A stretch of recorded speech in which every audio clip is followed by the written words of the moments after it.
Sa isang malayong lugar, muli na naman po tayong nandito sa lugar ng Santo Rosario, Hagunoy, Bulacan.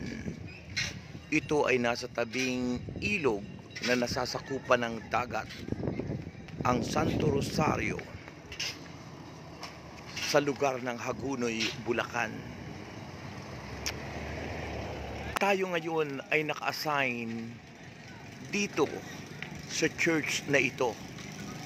Ito ang Santo Rosario Parish Church dito sa Hagunoy, Bulacan.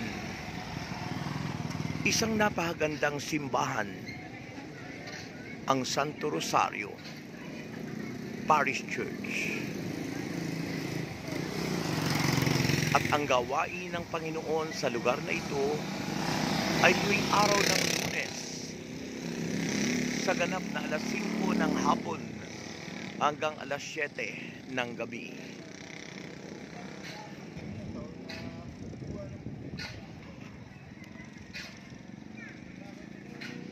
Santo Rosario Parish Church dito sa lugar ng Santo Rosario, Hagunoy, Bulacan. Napakagandang simbahan na dito ginaganap ang prayer meeting ni Yahweh El Shaddai tuwing araw ng Lunes sa ganap na alas 5 ng hapon hanggang ikapito ng gabi. At ito ang Barangay Santo Rosario,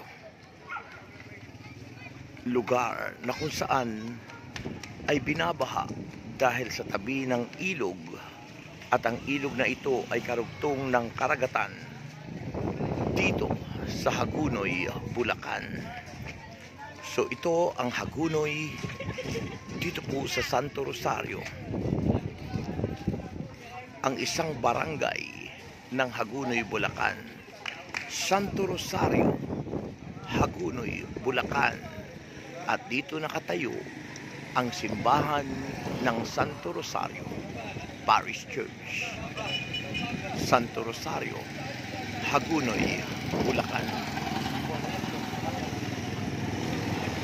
Ating bigyang pansin ang kagandahan ng pagkakagawa ng Santo Rosario Parish Church dito sa Santo Rosario, Hagunoy, Bulacan. Napakagandang istruktura sa lugar ng Hagunoy, Bulacan.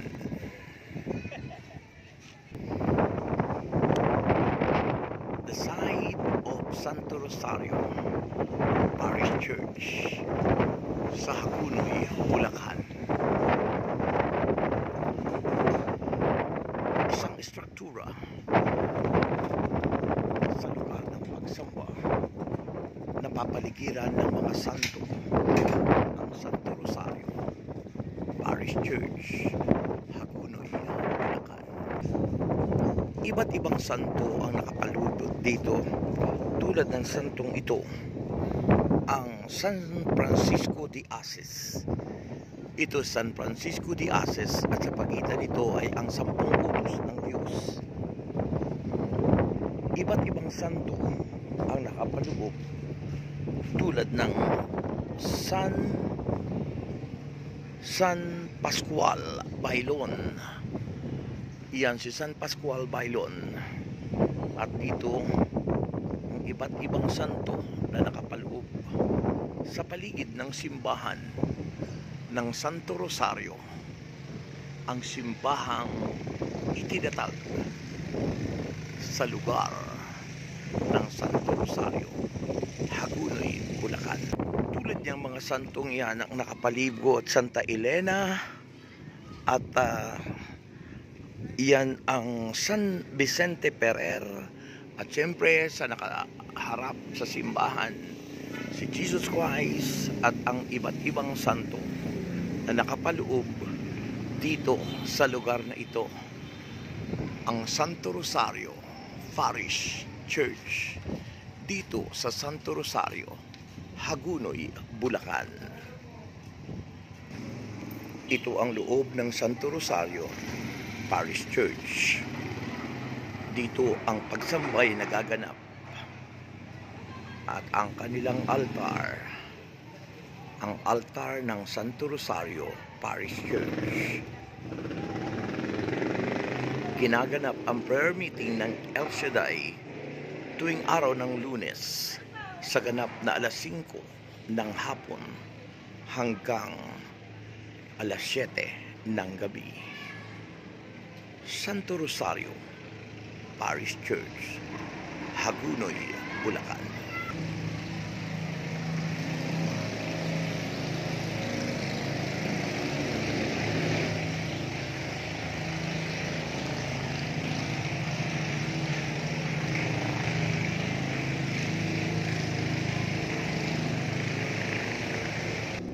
So ito ang Santo Rosario Parish Church dito sa Hagunoy, Bulacan.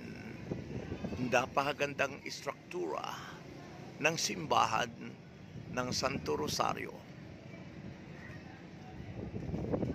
Napakagandang pagmasdan at sa pagsamba natin ng sabay-sabay, nayayanig at nararanasan ang presensya ng Diyos. At pakatandaan natin na nakatakda ang prayer meeting ng Santo Rosario, ang El Shaddai DWXI Prayer Partners Fellowship International, tuwing araw ng Lunes, alas 5 ng hapon hanggang alas 7 ng gabi. Dumating na ang mga dadalo sa gawain ng Panginoon. Ito ang Santo Rosario Parish Church dito sa Santo Rosario, Hagunoy, Bulacan.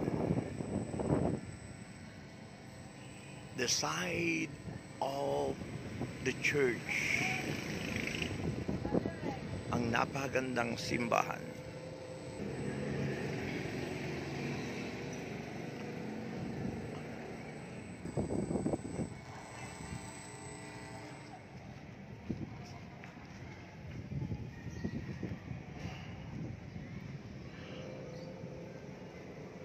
Ito ang Santo Rosario Parish Church.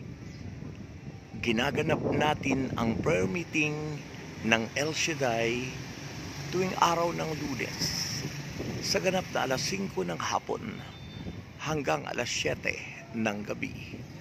Sama-sama po tayong magpuri, magpasalamat sa ating Diyos na buhay, ang ating Yahweh El Shaddai, dito sa Santo Rosario Parish Church ng Santo Rosario, Hagunoy, Bulacan.